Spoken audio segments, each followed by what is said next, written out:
Hello guys! Welcome back to my YouTube channel!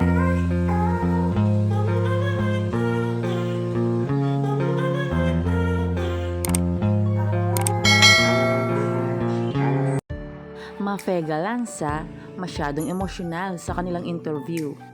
Lubos nga siyang nagpapasalamat dahil nakasama siya sa Creamline. Lalo na sa nakamit nilang tagumpay ngayon na sila ang champion. Kaya laking pasasalamat daw niya sa kanyang mga kapatid na si Gemma Galanza. Noong college daw siya ay nawala yung tiwala niya sa kanyang sarili. Tanging mga kapatid lang niya ang nagpalakas ng loob sa kanya. Gusto na daw niyang mag-quit sa volleyball noon.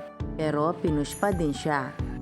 Habang nagsasalita nga si Mafe ay ayaw lumingon ni Gemma Galanza. Baka ito ay maiyak din. Nasabi nga niya gagawin niya daw ang lahat para sa kanyang pamilya. Sobrang supportive at mabait daw na ate si Gemma.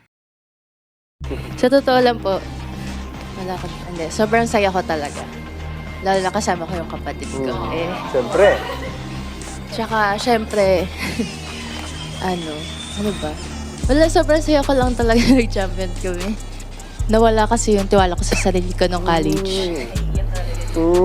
Ganon? Ganon? Bakit? Saan nanggaling?